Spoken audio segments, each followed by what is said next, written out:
अस्सलाम वालेकुम नाजरीन, मैं अब्दुल जवाद सुमरो हाज़िर हूँ आपके programme behind the news with Abdul Jawad Soomro के साथ। और आज की खबरों पर नज़र डालते हैं।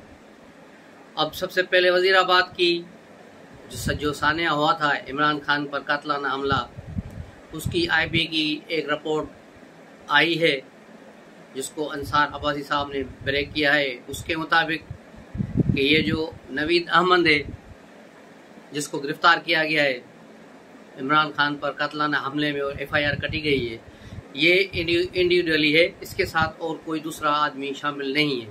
इसने जिससे असला लिया है उनको भी गिरफ्तार कर लिया गया है, और जिसकी दुकान पर इन्होंने मोटरसाइकिल वगैरह खड़ी की थी उसको भी गिरफ्तार कर लिया गया है।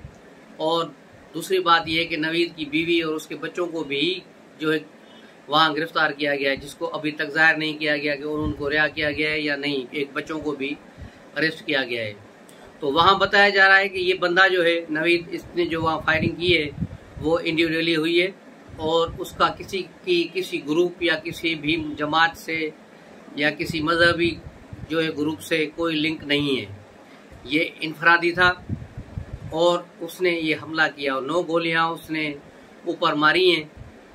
जो दूसरे लड़के एहतशाम ने उसको पकड़ा था, हाथ एहतशाम ने, उसकी वजह से वो गोलियां जो है थोड़ी नीचे भी लगी हैं, बॉडी को लगी हैं, लेकिन 6 वो बता रहे हैं कि सुराख ऊपर हैं।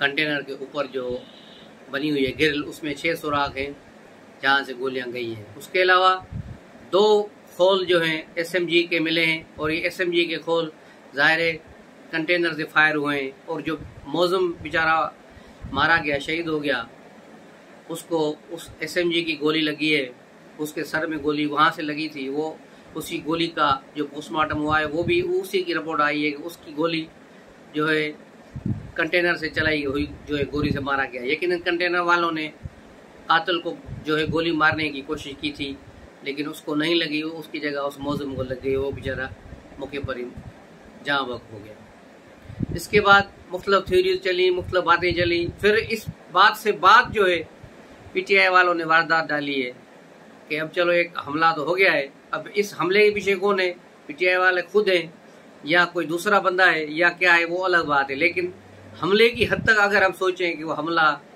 इनफरादी था जिस तरह IB ने बताया है, तो उसके बाद की कहानी जो नीचे फिर कंटेनर के रूम में बैठ के बनाई गई है, पट्टियाँ बांधना, खून की बोतलें लगाना, और फैसल जिसको मामूली सा चेहरे पे जख्म था उसने वहाँ पट्टी लगा के और सारे कपड़ों पे खून गिराया जैसे किसी को ज़ुबह कर दिया गया हो। और इस तरह से इमरान खान के भी जो है शलवार के ऊपर ही पट्टी बांध कर उसको गाड़ी में बिठाया गया और फिर उसे वहाँ पहुँचा दिया गया लाहौर। 2 घंटे की मुसाफिर तय करके बजाय करीबी हॉस्पिटल में जाके मेडिकल जो लीगल कराने से उसे वहाँ भेज दिया गया। उसके बाद वहाँ जो कहानियाँ बनी वो सब आपके जो है सामने है कि किस तरह कभी कहा गया कि गोली छू के गुजरी है, फिर दूसरे दिन कहा कि नहीं गोली एक टांग में छू कर गुजरी है, एक टांग में थोड़ी है, और फिर तीसरे दिन खुद इमरान खान ने कहा मुझे 4 गोलियां लगी हैं। और फिर प्राइवेट हॉस्पिटल जो है शौकत खानम, उसकी रिपोर्ट ये थी इमरान खान हमारे पास ठीक ठाक हालत में आए, वो शहवास में थे, जबकि जहाँ से इन्होंने जो है सूबाई वज़ीर सेहत यास्मीन ने मेडिकल लीगल कराया है, वहाँ की जो रिपोर्ट थी कि इमरान खान बेहोशी की हालत में आए।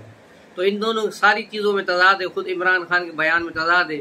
इमरान खान 3-4 बार खुद ही बयान बदल चुका है, और शौकत खानम का जो इनका डॉक्टर है, सुल्तान है जो चीफ एग्जीक्यूटिव है इनका, उसका भी बयान जो है, तीनों दिनों के बयान आप उठा के देख लें, तीनों में ज़मीन आसमान का फ़र्क है। तो इस तरह ये सूरत हाल जो है एक इनफरादी फायर के बाद जो इन्होंने उसको पेश किया ताकि लोगों की सिंपैथी हासिल की जाए।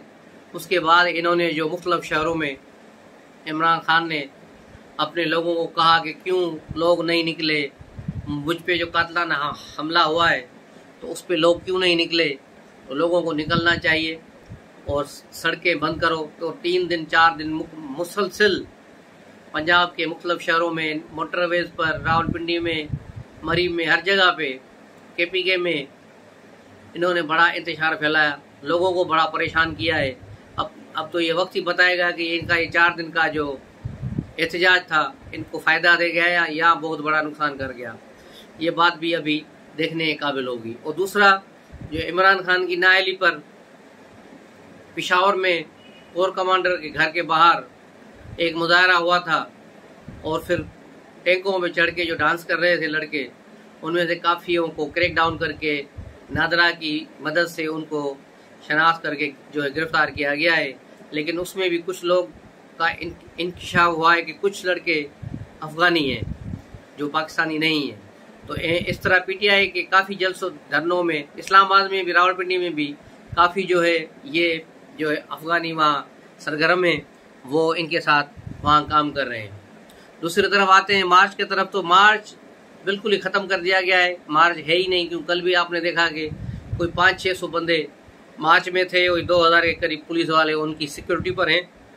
इस तरह ये मार्च शुरू हुआ, लेकिन बोल टीवी और ARY को पता नहीं कौन से जदीद कैमरे हैं कि वो लाखों का मजमा दिखा देते हैं कि वो बड़ी रश है। दूसरे किसी चैनल पर वो बंदे 500 से ज़्यादा नज़र नहीं आए। और इमरान खान की तकरीर भी कल बिल्कुल ही मायूस कुन थी और बिल्कुल ठहराव था उसमें। इल्ज़ाम तो उसने वही दोहराए, वही हमले के इल्ज़ाम, लेकिन उसमें वो शिद्दत नहीं थी। वो शिद्दत क्यों ख़त्म हो गई, वो चीज़ें क्यों हुई, वो हुआ है ISPR ने जो बयान दिया कल कि जनरल बाजवा अब अलविदाई दावतों पर हैं, अलविदाई दावतें खा रहे हैं। इस बयान से बहुत से लोगों को मायूसी हुई जो चाह रहे थे कि जनरल बाजवा को एक्सटेंशन मिले और उस एक्सटेंशन का कुछ फ़ायदा वो लें। और ये सारी जो इमरान खान की जलाओ घेराव की जो स्कीम थी, जो प्लानिंग था रावलपिंडी को, इस्लामाबाद को, हर जगह इंतशार का, उसकी भी बुनियादी वजह यही थी कि वो चाह रहा था कि जो है जनरल बाजवा को कम से कम 6 माह तक एक्सटेंशन मिल जाए ताकि फिर नए इंतखाबात हो जाए, मैं 2/3 अक्सरियत से आऊँ, फिर मैं अपने लोगों को अपना आर्मी चीफ लगाऊँ। लेकिन इमरान खान की ये हसरत अब हसरत ही रह गई, क्योंकि उसके हाथ अब जो है कुछ नहीं आना, उसको अब कुछ नहीं मिलेगा। अब सीनियर जनरलों को जो प्रोग्राम यही है कि उसको आर्मी चीफ बनाया जाए, लेकिन उसमें कुछ तब्दीली भी हो सकती है, क्योंकि इस ब्लॉग के रिकॉर्ड करने तक वज़ीर आज़म शहबाज शरीफ अभी तक लंदन में हैं। और लंदन से जो कल 2 टोक ऐलान किया गया था नवाज शरीफ की तरफ से कि अब हम किसी भी तरह एक्सटेंशन के हामी नहीं हैं और हम इनको एक्सटेंशन नहीं देंगे। उसके बाद ही फिर ISPR ने कल बयान दिया था और बाजवा साहब आज भी मुल्तान साइड पर हैं, वहाँ गिरिजन में अलविदाई तकरीरें कर रहे हैं और नौजवानों को, अपने आर्मी को, जवानों को खिताब कर रहे हैं मुसलसल। इस तरह हो रहा इमरान खान CNN पर, और फिर कल उन्होंने DW TV पर भी इंटरव्यू दिया। तो ये इंटरव्यू उनके जो हैं उसमें भी उन्होंने फिर वही इल्ज़ाम दोहराए कि हुकूमत ने मुझे मारने की कोशिश की, मेरे ऊपर अटैक हुआ, एक जनरल ने 5 घंटे वहाँ बैठ के मेरी जो है वहाँ से मॉनिटरिंग की है। तो वहाँ अब इतनी बड़ी एजेंसी, उसको अगर किसी को मारना हो तो इमरान खान तो कुछ भी नहीं है, वो जो चाहे कर सकते हैं, ये कोई बड़ी बात नहीं है। वो इस किस्म का एक कोई मावाली पकड़ के उससे हमला नहीं कराएंगे, वो कोई और तरीका करते हैं। ये इमरान खान का जो प्रोपेगेंडा है, सिर्फ प्रोपेगेंडा ही है जो इदारों के ख़िलाफ़ है। इसको जो है तक़वियत पहुंचाई जा रही है ताकि ये अपने उस जो क्राउड उसके साथ चल रहा है, जो 9 महीने से वो अपना बयानिया लेके चला है, उसको आगे बढ़ाए। लेकिन अब लगता है कि इसका बयानिया ठुस हो गया है। लॉन्ग मार्च में लोग है ही नहीं, लॉन्ग मार्च तो बिल्कुल ही ख़त्म हो गई, ठुस हो गई। कल के जलसे के बाद इन्होंने ये ऐलान किया कि सबको शाम को जलसे के बाद सब अपने घर चले जाएं और कल फिर गुजरात में मिलेंगे। और यूं सिर्फ खाली कंटेनर को घुमाकर ये गुजरात के बाहर खड़े हो गए। और अब आज भी गुजरात में 1 मील का सिर्फ लॉन्ग मार्च करेंगे, यानी गुजरात शहर में शुरू होगा और शहर के चौराहे तक जो है वहाँ जहाँ खिताब करेंगे, जलसा करेंगे। उस जलसे के बाद खुदा हाफिज़, सब अपने अपने घर को, फिर कल किसी और जगह मिलेंगे। और यूं इनका ये सिलसिला जलसी व जलसी चलता रहेगा। लेकिन अब इसका कोई इम्पेक्ट नहीं है और नहीं पड़ेगा, क्योंकि इससे सारी हवा निकल चुकी है। इमरान खान को दोनों बेटे वापस आ गए हैं, इस पे पीछे में गोलियाँ हो रही हैं, कोई 4 साल के बाद आए हैं और बेटों को 2 गोलियां तो लगे 4 दिन हो गए, और 4 दिन के बाद बेटों को ख्याल आया वापस आने का, तो शायद टिकट का मसला होगा, जिस तरह पहले भी होता रहा है कि उनके बच्चों को टिकट कौन देगा, पाकिस्तान आए। ये एक रयाम खान की किताब में भी इसका जिक्र है। तो अब आज जमान पार्क की सिक्योरिटी भी बढ़ा दी गई है, और पंजाब गवर्नमेंट ने एक थ्रेट अलर्ट भी जारी किया है कि इमरान खान को जो है खतरा है, इसलिए वहाँ सीमेंट और बजरी की जो है मोर्चे बनाए जा रहे हैं। पुलिस की भारी नफरी भी वहाँ तैनात कर दी गई है, और काफ़ी लोगों को वहाँ लगा दिया गया है। और इमरान खान के एक करीबी साथी हो उसके खुर्रम हमीद रोकड़ी, जिन्होंने कल हामिद मीर के साथ इंटरव्यू में 8 बजे कल उनका इंटरव्यू चला था, उसमें क्लियर बताया कि मैं इमरान खान के तरफ से जनरल फैसल से जो है मिल चुका हूँ, सलमान भी मिल चुका है, और हमने वहाँ मुज़ाकरात किए। और जनरल फैसल ने सिर्फ एक फरमाइश की थी कि भाई इमरान खान को मना करो कि आर्मी के अहदेदारों को या उन पर जो है तनकीद, नाम लेकर तनकीद किसी पर न करे। और उन्होंने साने पर भी जो है बहुत गद मचा है, लेकिन खैर है, लेकिन कम से कम किसी का नाम लेकर उस पर तनकीद न करे। उन्होंने कहा कि हमने ये बात उसको आगे बताई, और उसके बावजूद इमरान खान जो है अब भी बताते हैं कि नहीं, जो है मैं इदारों से टकराने की बात कर रहा हूँ। ये दिन को इदारों से टकराने की बात करता है, रात को लोगों को वहाँ भेजता है। ये तीसरा बंदा इसका जाहिर हुआ है। फैसल वाडे ने बात की, उसके बाद सलमान अहमद की वीडियो आई, और कल इस हमीद रोकड़ी की आई। अब ये कहेंगे हमीद रोकड़ी को तो हम जानते ही नहीं।